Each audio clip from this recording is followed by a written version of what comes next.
नमस्कार, आप देख रहे हैं पब्लिक टाइम्स पूर्वांचल। मैं हूं हेमा। आइए जानते हैं देवरिया की खास खबरों को विस्तार से। एक ही परिवार के 3 लोग बाइक से रिश्तेदार के घर से लौट रहे थे, तभी तेज रफ्तार स्कॉर्पियो की टक्कर से बड़ा हादसा हो गया। इस दुर्घटना में बाइक सवार तीनों लोग गंभीर रूप से घायल हो गए, जिसमें से एक की इलाज के दौरान मौत हो गई, जबकि 2 की हालत नाजुक बनी हुई है।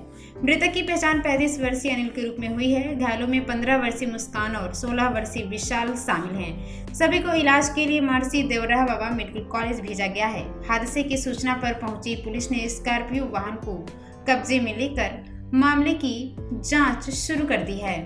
बताया जा रहा है कि कुखुंदू थाना क्षेत्र के लालाबड़डीहा गांव निवासी एक ही परिवार के 3 लोग 35 वर्षीय अनिल, 15 वर्षीय मुस्कान और 16 वर्षीय विशाल एक ही बाइक पर सवार होकर भलवनी थाना क्षेत्र के करमटार गांव में अपने रिश्तेदार राधेश्याम प्रसाद के घर गए थे। वहां से लौटते समय भलवनी थाना क्षेत्र के परसिया अजमेर के पास देवरिया की ओर से बरहत जा रही स्कॉर्पियो ने बाइक पे टक्कर मार दी। हादसे में तीनों गंभीर रूप से घायल हो गए। उपचार के दौरान सुदामा प्रसाद की मृत्यु हो गई। सूचना पर पहुंची पुलिस ने घायलों को मेडिकल कॉलेज भिजवाया। देवरिया जिले में सर्किल रेट में इस बार भी कोई बदलाव नहीं किया गया है। डीएम की अध्यक्षता में गठित समिति ने अगस्त 2024 से जारी मूल्यांकन सूची को आगे बढ़ाने का निर्णय लिया है, जिससे आम लोगों को राहत मिली है। जिला प्रशासन द्वारा सर्किल रेट को लेकर आपत्ति और सुझाव मांगे गए थे। अधिवक्ताओं और जनसामान्य की ओर से दरें न बढ़ाने की मांग की गई थी। सभी पहलुओं पर विचार के बाद यह पाया गया कि जिले में भूमि और संपत्तियों की मौजूदा बाजार दरें वर्तमान सर्किल रेट के अनुरूप हैं। इसके बाद समिति ने मूल्यांकन सूची को यथावत रखने की संस्तुति की, जिसके तहत 30 अगस्त 2024 की सूची को ही 1 जनवरी 2026 से प्रभावी कर दिया गया है। एडीएम वित्त एवं राजस्व ने बताया कि जनहित को ध्यान में रखते हुए सर्किल रेट में कोई बढ़ोतरी नहीं की गई है। रोडवेज बस में सफर के दौरान एक यात्री की सीट पर ही संदिग्ध परिस्थितियों में मौत हो गई। कड़ाके की ठंड के बीच यात्रा कर रहे यात्री की हृदय गति रुकने की आशंका जताई जा रही है। मृतक की पहचान सोनराबारी मोहल्ला निवासी 52 वर्षीय छोटेलाल पासवान के रूप में हुई है, जो देवरिया शहर के एक पेट्रोल पंप पर मैनेजर के पद पर कार्यरत थे। ड्यूटी समाप्त कर वह देवरिया से अपने घर लौट रहे थे। यात्रा के दौरान वह शांत बैठे रहे, जिससे किसी को कोई संदेह नहीं हुआ। बस के लार उपनगर पहुंचने पर जब अधिकतर यात्री उतर गए, तब कंडक्टर ने छोटेलाल को सीट पर ही बैठे देखा।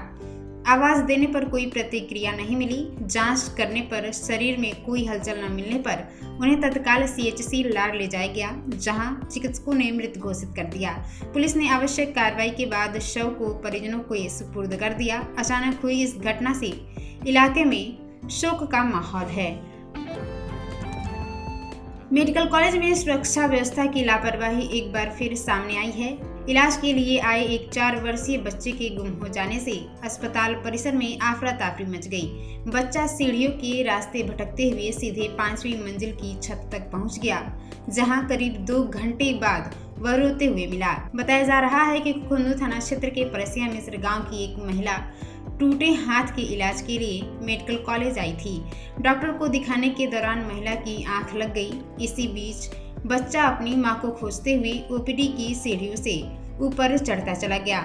उधर प्लास्टर कराकर लौटी मां को जब बच्चे के गुम होने की जानकारी मिली तो परिजनों और अन्य मरीजों ने खोजबीन शुरू की। अंततः बच्चा 5वीं मंजिल पर मिला, जिसके बाद परिजनों ने राहत की सांस ली। घटना के बाद अस्पताल की सुरक्षा व्यवस्था पर सवाल खड़े हो गए हैं और इस मामले में जांच कर आवश्यक कार्रवाई का आश्वासन दिया गया है।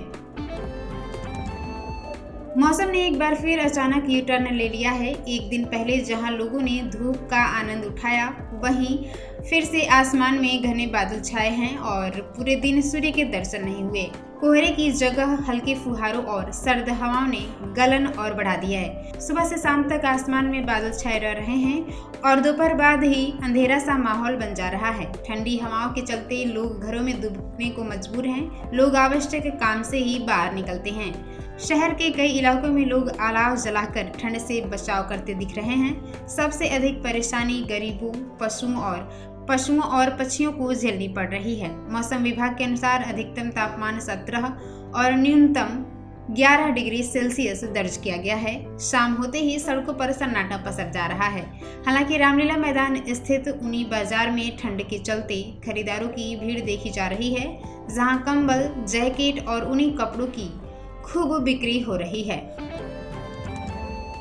तमिलनाडु से बिहार के लिए रवाना विश्व का सबसे बड़ा और चौड़ा शिवलिंग देवरिया जिले के हेतिमपुर क्षेत्र से होकर गुजरा। शिवलिंग के गुजरते ही उसे देखने और स्पर्श करने के लिए श्रद्धालुओं की भारी भीड़ उमड़ पड़ी। लोग जगह जगह रुककर आशीर्वाद लेते नजर आए। बताया जा रहा है कि यह 33 फीट ऊंचा अखंड शिवलिंग तमिलनाडु के महाबलीपुरम में एक ही काले ग्रेनाइट पत्थर से तैयार किया गया है, जिसका वजन करीब 210 मीट्रिक टन है। इसे बनने में लगभग 10 वर्ष लगे हैं। दिसंबर की शुरुआत में ही विशेष ट्रक पर लादकर इसे बिहार के पूर्वी चंपारण स्थित मंदिर के लिए रवाना किया गया। ट्रक राष्ट्रीय राजमार्ग होते हुए हेतिमपुर पहुंचा, जहां वाहन की गति धीमी होने के कारण श्रद्धालुओं को शिवलिंग के दर्शन और स्पर्श का अवसर मिला। इसके बाद ट्रक कुशीनगर होते हुए बिहार की सीमा में प्रवेश कर पाया। शिवलिंग को चंपारण मंदिर तक पहुंचने में अभी 3 से 4 दिन लगेंगे, जहां विधिवत स्थापना की जाएगी। शिवलिंग की भव्यता और विशालता देख लोग हैरान रह गए और पूरे रास्ते माहौल भक्तिमय बना रहा।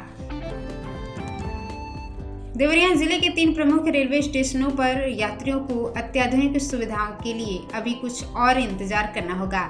अमृत भारत स्टेशन योजना के तहत चल रहे कायाकल्प कार्यों में अब तक करीब 60% काम पूरा हो चुका है, जबकि शेष 40% कार्य जून तक पूरा होने की उम्मीद है।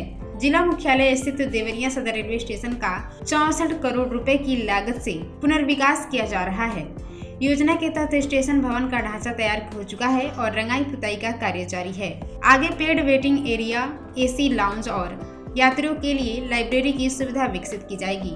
प्लेटफॉर्म नंबर 1 पर विशाल वेटिंग हॉल का निर्माण लगभग पूरा हो चुका है। टाइल्स और फॉल्स सीलिंग का कार्य किया जा चुका है। इसके अलावा 12 मीटर चौड़े फुट ओवर ब्रिज और 4 में से 3 प्रवेश गेट का ढांचा भी तैयार हो चुका है।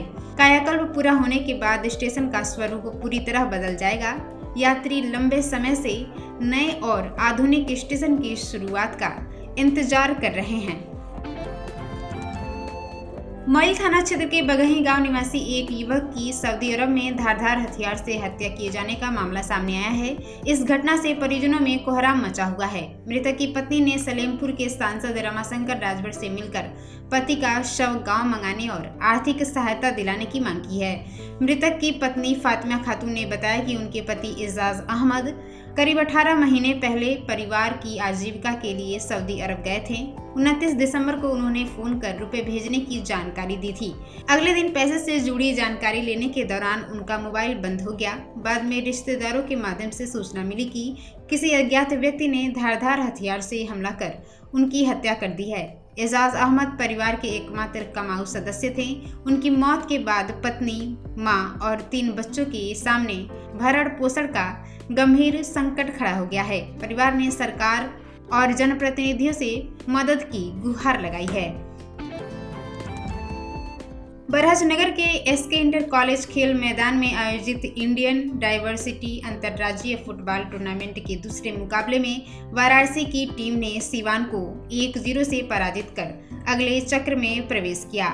मैच का उद्घाटन मुख्य अतिथि क्षेत्रीय विधायक दीपक मिश्र साका और विशिष्ट अतिथि पूर्व पालिका अध्यक्ष अजित जायसवाल ने खिलाड़ियों से परिचय प्राप्त कर किया।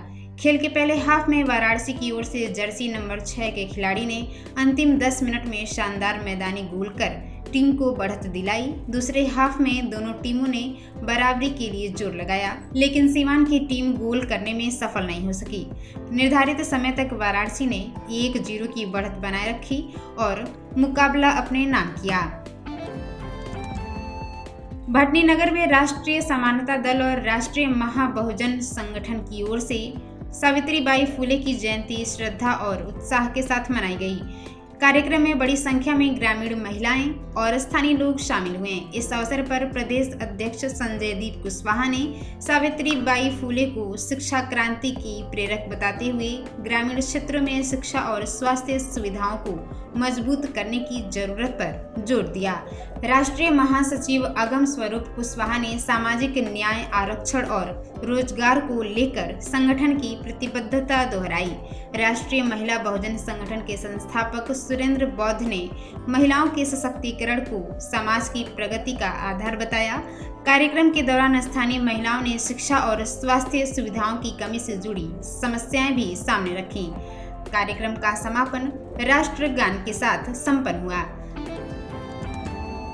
मनोकामना पूर्ण हनुमान मंदिर पर विशाल हिंदू सम्मेलन का आयोजन किया गया। सम्मेलन की शुरुआत सीसी रोड स्थित बड़े हनुमान मंदिर से की गई, जो भुजौली कॉलोनी परशुराम चौक होते हुए मनोकामना पूर्ण हनुमान मंदिर पर संपन्न हुई।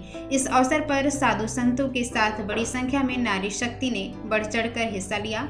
पूरे मार्ग में धार्मिक नारे, भजन कीर्तन और जय घोष से माहौल भक्ति में बना रहा। श्रद्धालुओं ने सम्मेलन को धर्म और संस्कृति के संरक्षण से जोड़ते हुए एकता का संदेश दिया।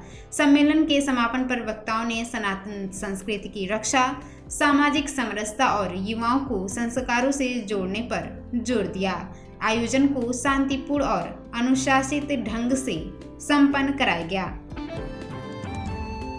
तो ये थी देवरिया की खास खबर। आप इसे देख रहे थे पब्लिक टाइम्स पूर्वांचल पर। मैं थी आपके साथ हेमा। नमस्कार।